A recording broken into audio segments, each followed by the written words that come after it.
que moi, ce qui m'intéresse, c'est le monde, c'est la musique faisant partie du monde. Voici la deuxième partie de notre épisode consacré au behaviorisme. Après un rapide historique de ce courant de la psychologie, nous allons explorer le behaviorisme en pédagogie. Les modèles pédagogiques découlent des théories de l'apprentissage. Ici, nous nous intéressons aux modèles pédagogiques qui émanent des théories behavioristes. La pédagogie désigne l'art de transmettre une compétence.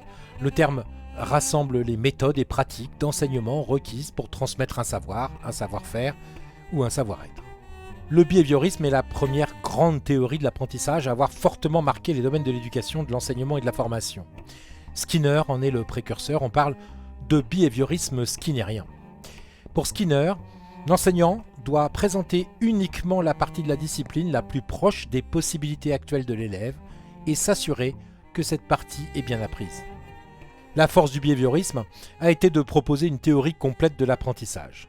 Né à une époque où le taylorisme s'accompagnait d'une montée en puissance du behaviorisme, ce type de pédagogie vise avant tout à définir des objectifs de formation facilement quantifiables et observables. On retrouve là les préoccupations de Watson. Le but de ces objectifs est d'adapter l'individu aux besoins et aux valeurs de la société, vérifiables par des comportements attendus et non pas de chercher à élever son niveau de conscience, sa capacité de synthèse ou d'initiative, encore moins son sens critique ou sa créativité.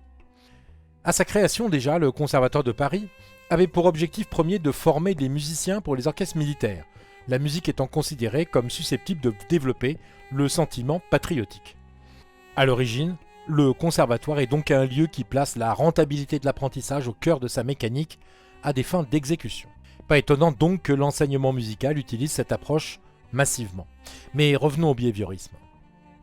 Initialement destiné en 1920 à enseigner aux États-Unis des gestes répétitifs simples dans des usines d'automobiles pour du travail à la chaîne, ce type de pédagogie s'est ensuite répandu en Europe dans les années 1970 dans le cadre d'enseignement professionnel de type CAP, l'enseignement du sport, de la musique ou des arts plastiques. C'est encore aujourd'hui la principale méthode utilisée dans ces domaines. De quoi s'agit-il alors ? L'enseignement d'une compétence repose sur une décomposition de celle-ci en ses composantes élémentaires. C'est une vision atomistique. On découpe le tout en ses parties. Il est alors essentiel pour l'élève de maîtriser chacune des sous-compétences et de les mettre en œuvre simultanément. C'est ce que l'on a appelé plus tard la pédagogie de maîtrise ou pédagogie par objectif. La pédagogie par objectif se veut construite rationnellement et doit pouvoir être immédiatement évaluable. Elle permet aux acteurs en présence, apprenants, enseignants et conservatoires, une vision très explicite des buts de la formation, qui peuvent être traduits sous une forme contractuelle. Les futurs apprenants savent ce qu'ils vont apprendre, les conservatoires contrôlent le contenu de la formation, l'enseignant sait ce qu'il doit enseigner. Dès les débuts du Conservatoire de Paris, on a voulu préparer le travail des enseignants en établissant des méthodes instrumentales qu'il faut appliquer et faire appliquer par les élèves. Le découpage des compétences y est proposé avec des morceaux d'illustration.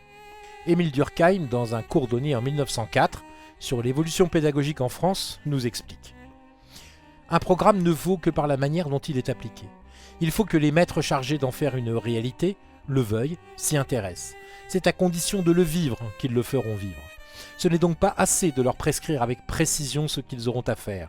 Il faut qu'ils soient en état de juger, d'apprécier ces prescriptions, de voir leur raison d'être, les besoins auxquels elles répondent. Il faut en un mot qu'ils soient au courant des questions auxquelles ces prescriptions apportent des solutions provisoires.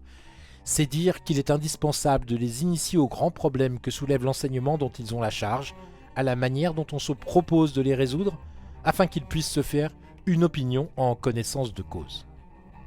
Comme il s'agit d'une pédagogie par objectif, il faut également une évaluation par objectif. Comme la pédagogie par objectif, l'évaluation par objectif repose sur l'idée que le tout est la somme des parties. En 1971, Benjamin Bloom pose les principes de la pédagogie par objectif ou pédagogie de la maîtrise. Les objectifs pédagogiques permettent de définir une activité précise de l'apprenant, être capable de, et de préciser les critères qui serviront à l'évaluation. Son intérêt est d'être centré sur l'apprenant et d'être orienté vers la réussite. La pédagogie par objectif a connu une vogue exceptionnelle dans les années 70.